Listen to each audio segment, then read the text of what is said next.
Bonjour et bienvenue sur Télébilingue en ce dimanche 6 octobre. Un endroit paradisiaque mais qui ne sera plus accessible aux touristes.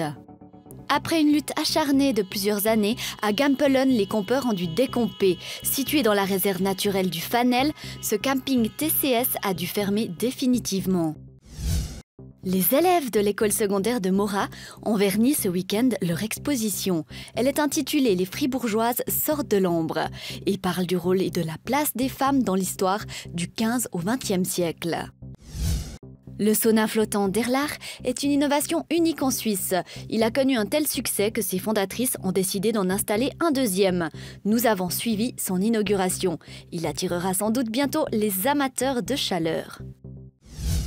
Les prestations de différents humoristes ont été évaluées par un jury ainsi que par le public lors du festival Otarir. C'est à découvrir en fin d'info.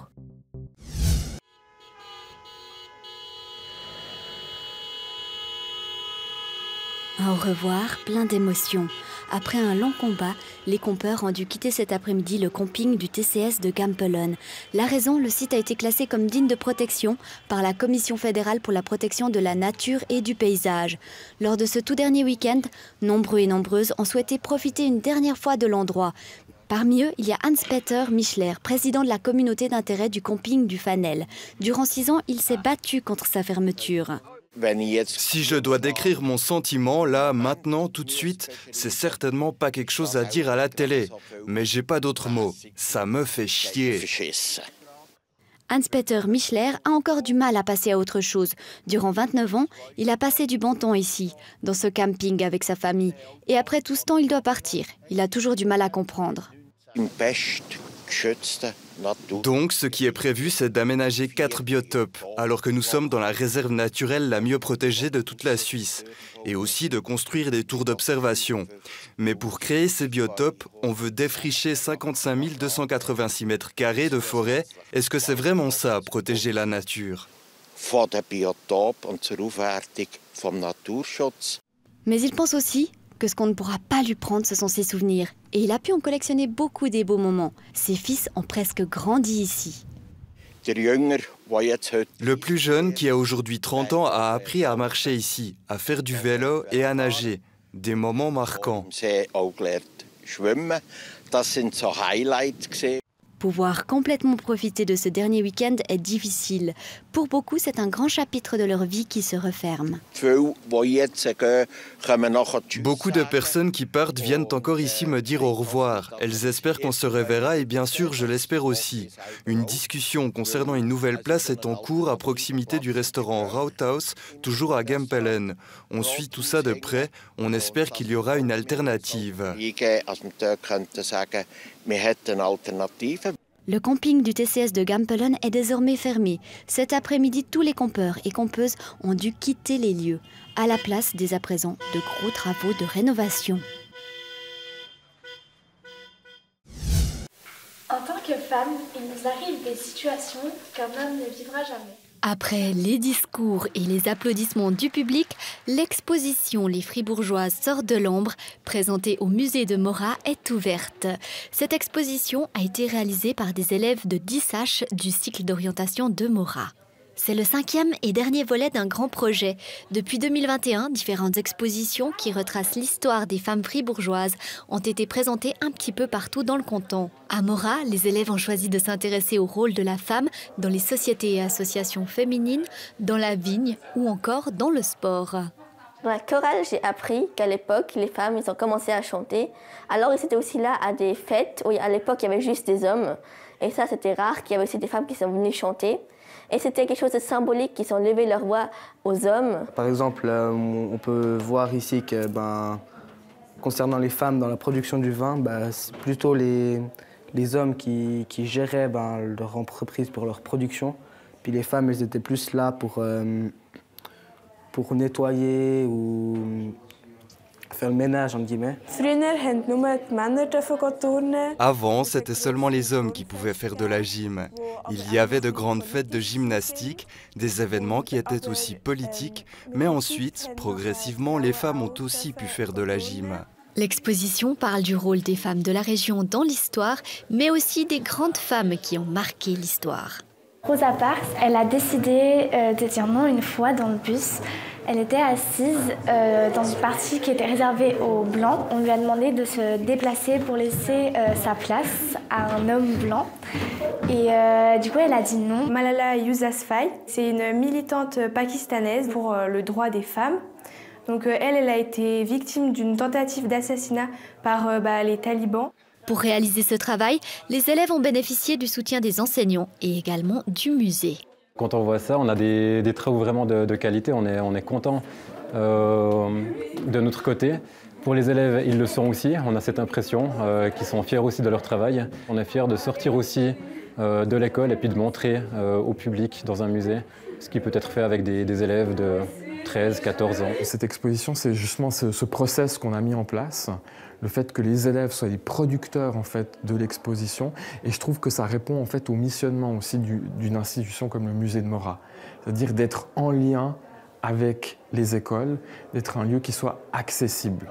Mettre sur pied cette exposition a permis aux élèves de tirer certaines constatations. Les femmes, elles ne sont pas mises en valeur beaucoup, pas du tout même.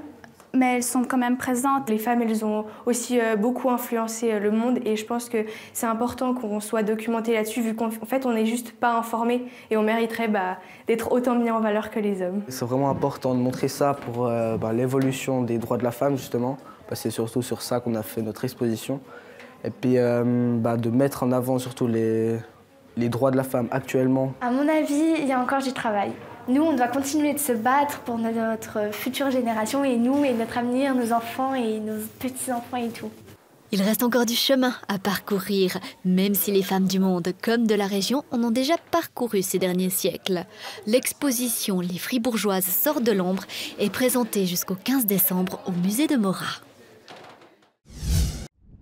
Il n'y a plus un, mais 2 saunas flottants à Erlach. Tout a commencé par un projet pilote en 2022 et depuis, le concept a grandi. Les fondatrices Elena Niedecker et Sibylle Probst ont inauguré vendredi leur 2e sauna. Elles ont pu se le permettre car la demande est très grande. Jusqu'à présent, le premier sauna flottant était toujours réservé du lundi au dimanche, tous les jours durant les 6 mois les plus froids. Durant cette dernière année, en moyenne, nous avons eu tous les jours 4 réservations. C'était vraiment toujours complet. Un sauna flottant qui fonctionne si bien dans la région réjouit le secteur du tourisme. Jura Trois-Lacs est ravi et pas seulement parce que ça attire davantage de touristes pendant les mois les plus froids. C'est très particulier, donc ça va cibler un tourisme très de niche et puis ça peut vraiment faire venir des gens de la Suisse entière, voire hors de la Suisse finalement. Donc c'est vraiment un chouette projet pour la région. Et effectivement, selon les fondatrices, les touristes ne sont pas seulement bernois, mais viennent aussi de Zurich, Lausanne ou encore Genève pour essayer ce sauna unique fait maison. Mais d'où vient ce succès ? Le premier sauna flottant a été ouvert au public en 2022. Toute la situation de crise liée au Covid était encore très fraîche dans la tête des gens.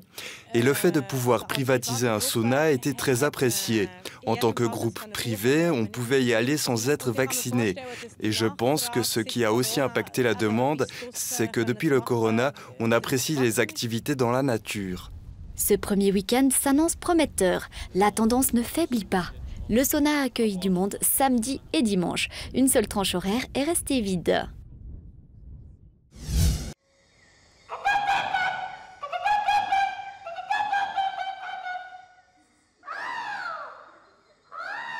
10 minutes pour faire rire ». La première partie du festival Les Hôtes à rire de Renan oppose 4 humoristes lors d'un concours de sketch ce samedi.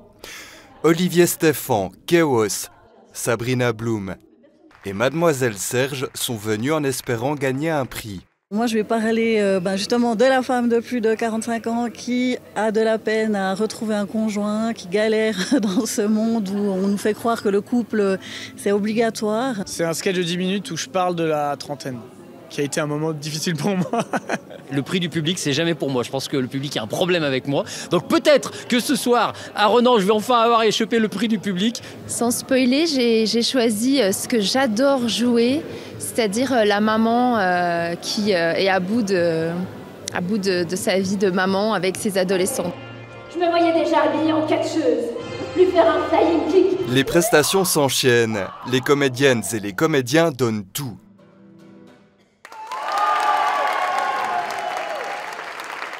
On m'avait pas dit qu'il y aurait des enfants ce soir. Est-ce que tu peux, pendant les 10 prochaines minutes, te boucher les oreilles? Et si Dieu existe, pourquoi n'a-t-il jamais permis à l'équipe nationale suisse d'arriver en finale de Coupe du Monde?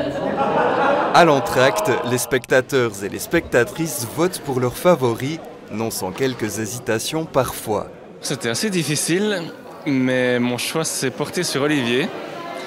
J'étais assez impressionné par son sketch. J'ai voté pour Kevos. Ah, j'ai trouvé qu'il faisait bien rire. J'ai voté pour la Neuchâteloise Sabrina. Elle m'a fait mourir de rire. Mais c'est la déception pour Sabrina Blum. Elle ne gagne rien. Le prix du public revient à Olivier Stéphan. Quant au prix du jury, égalité entre Olivier Stéphan et Mademoiselle Serge. Je n'en reviens pas. J'ai 10 ans.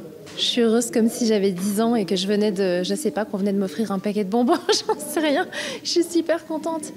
C'est la première fois de ma vie que je reçois un prix du jury.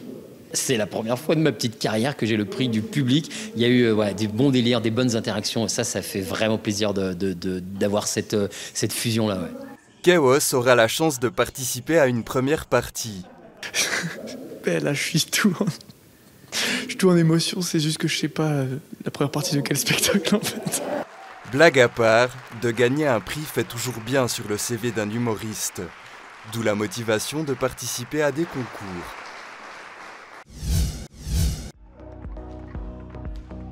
Les leaders suisses de ring hockey sont zélandais. Il s'agit du RHC d'Isbach.